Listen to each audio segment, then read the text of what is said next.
about. And I mentioned public funding, but at the end of the day, the bulk of our funding is philanthropic. And so I would encourage your listeners to look at an organization like Father Joe's Villages, who is effective in what it's doing, that helps those not only who are on the streets, but the community at large. Cloudcast 180. Powerful people, powerful stories, 180 seconds. The San Diego Union Tribune and Retirement Strategies Group present the Union Tribune Community Spotlight Show with your host, Drew Schlossberg. Here we go. I'm Drew Schlossberg of the San Diego Union Tribune. We are back, friends of the SoCal Cyber Cub Challenge. Lillian Maestas, she is the STEM chair for NDIA, joined by Bill Reid, academic program director for BS Cybersecurity from National University, and Nelson Mozzini, project manager for the Haiku Cyber Range out of Centec Global on this. Lillian, one more time, need the website so people can sign up for the SoCal Cyber Cup Challenge. They can sign up through the end of January. Is that correct? That's correct. Sign-ups through the end of January. Right. And the site is www.ndia-sd, like in San Diego.org. Right. Go on the site, search for SoCal Cyber Cub. Right. And there are teams made up of middle school students and also high school. 5 people per team? How does that work? Or does it vary? This year we're doing anywhere from 3 to 8. Okay. Make up a team. Right, and you need one adult to be the team captain on this. Bill, we were chatting about just obviously the amazing footprint National University has in so many spaces, and we're very pleased to work with them in many of those. But in cybersecurity, talk about what you folks are doing. Well, we offer 2 programs, both the bachelor's program and a master's program in cybersecurity. And in both of those programs, we do offer areas of specialization. For instance, forensics, incident response, information assurance. All of our courses are 1 month long. So we aim to provide a relevant and enjoyable experience for not only adult learners, but those folks serving in the military who are strapped for time. And so we want to provide that good experience. We want to provide good services, etc. So let me ask you this, Bill, to you, and you jump into Lillian, and you as well, Nelson. Okay, San Diego, a pretty good place to be, stationed, so to speak, if you want to pursue a career in cybersecurity because of all the high tech we have here and the NAV war and so forth. Bill? That is correct. It's an excellent opportunity. We have, in fact, the government, they have a huge presence here, and the need for cybersecurity professionals is huge. We graduate about 3.5 million high school students per year, right. And we'll have that amount of shortage in 2023. That's exactly right. That's right. So we just can't keep up with the need. So. Right. And are we making any progress on it? Because we talk about this quite a bit about, one, it's a great opportunity. Boy, if I was a kid, I'd have some skill sets involved in this area, of course. But that would be a motivator right there because they tend to be high-paying jobs, do they not? Oh, yes, they do. Yeah. They do. Yeah, exactly on this. Lillian, talk about, at break, we're talking about some of the success stories. SoCal Cyber Cup's been going on for 11 years, correct? Oh, yeah. And these kids that go through it, first of all, they're amazing as it is. Some of them do internships at Northrop Grumman. Got to give a big shout-out to Coach Paul while we're at that. He's a dear. He's unbelievable, But talk a little bit about some of the success stories. Yes, so actually I guess it's a month ago, I was out at the National Fleet Week at San Diego, and we were sponsoring a booth out there, again for STEM, and 2 young women came by over the course of 2 days, and we recognized each other, and they had both participated in the SoCal Cyber Challenge 4 years ago, and then 5 years ago, one of them. Both those young ladies are now employed in cybersecurity positions, one here in a local company, SDG&E Sempra, and the other one actually went to the Air Force and they put her now into a master's program in computer science. So fabulous stories. And also, these kids really don't need the skill sets in this.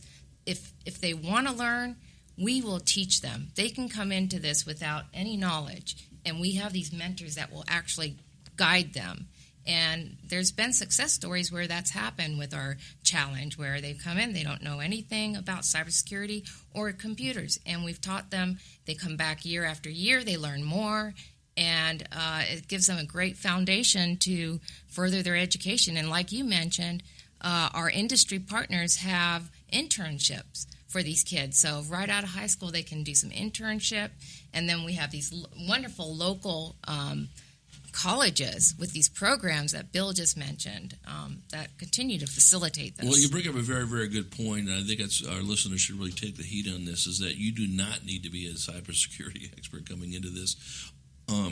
Listen, just have a passion for wanting to get into something that is going to be a very fruitful, field down the road, and that's something I can't be stated enough. Nelson, we were chatting right before break load about the Haiku Cyber Range and so forth. You guys are going to have a commercial product coming out soon, right? Talk about that. We are. So we've been developing the Haiku range for several years, and we've used it in many of these competitions. And so in 2020, we're launching a consumer product that'll let individuals get into a range and do a variety of challenges, which will help progress them through not only beginners working into the career, right, as well as people in some field of the career who are looking to learn another avenue.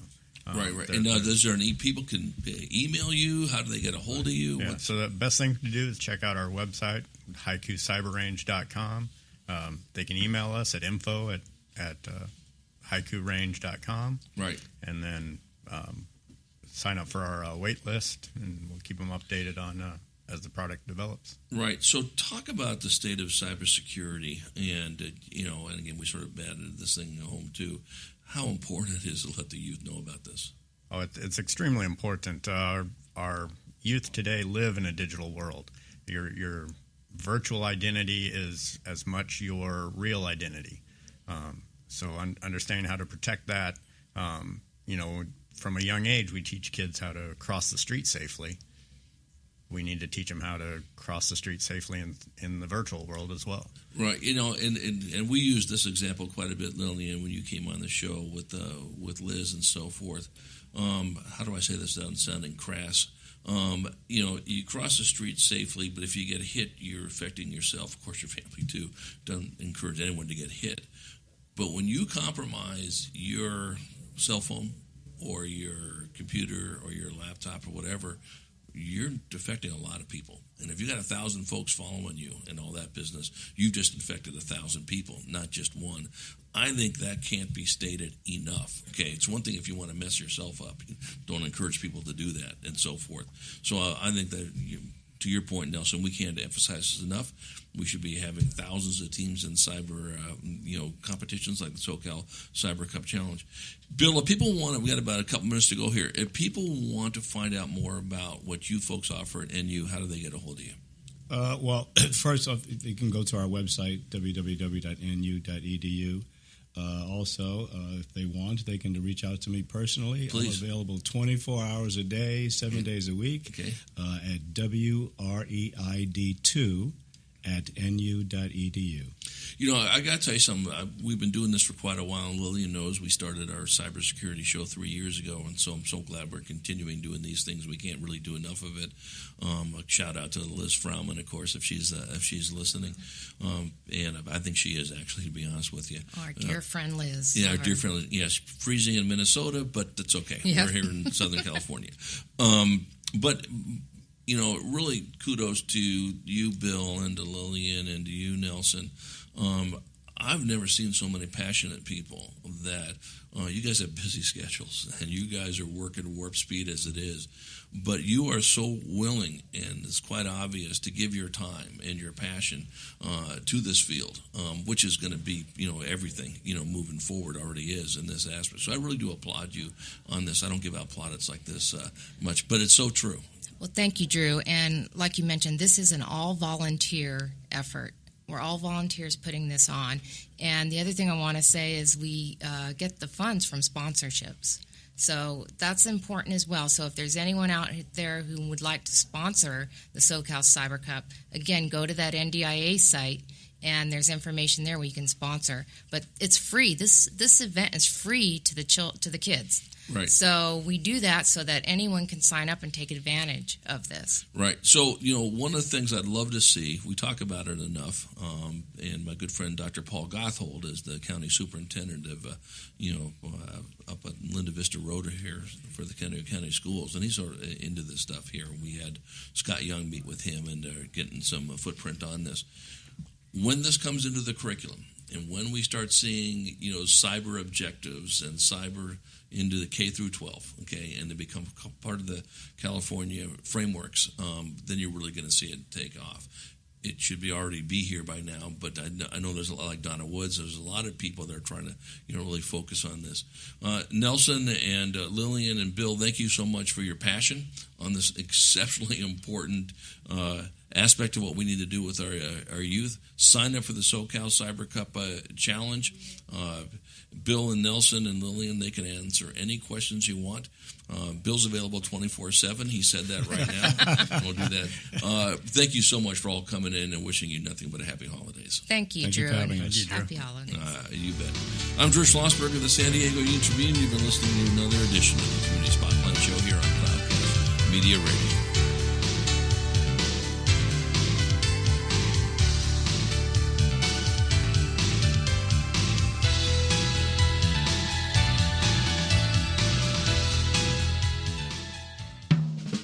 Thank you for listening to a podcast from Cloudcast Media, the digital media home for leading local brands.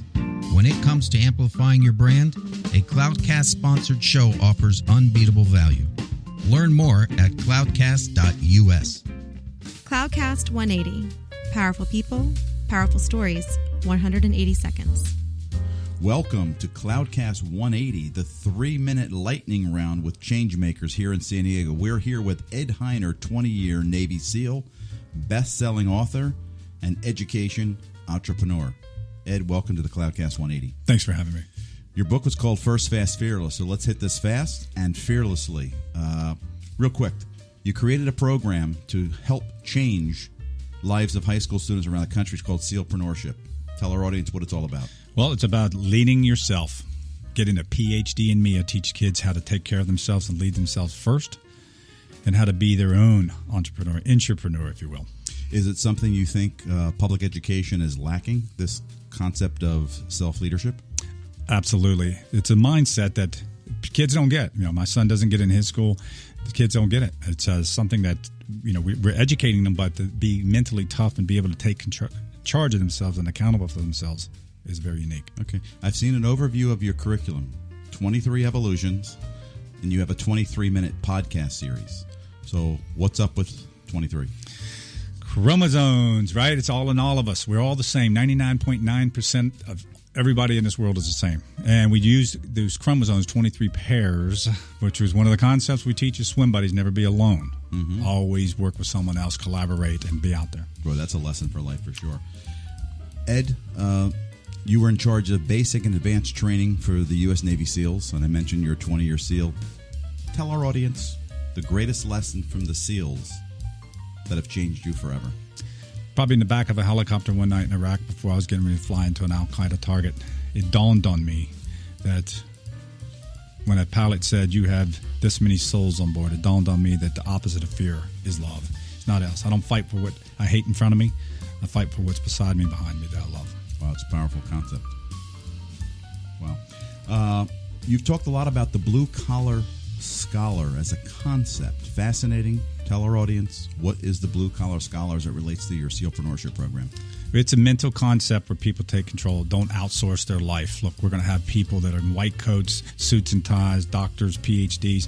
That's fine. Listen to that and learn your information from them. But eventually, you got to be that mechanic in your own life. You got to turn the wrench. This is happening. So basically, take control of your own life. Use what you can use from other people. Discard it, what you can't, and make that your own. Leadership is something that you do. It's you do with people, not to them. And one of the best forms of leadership I learned in the back of that helicopter is called MOM. Ed, Focus on mission, others, and me. Mission, others, and me. Ed, thank you for being here. This has been the Cloudcast 180. We hit it fast and fearlessly. We're out. Cloudcast 180. Powerful people, powerful stories, 180 seconds.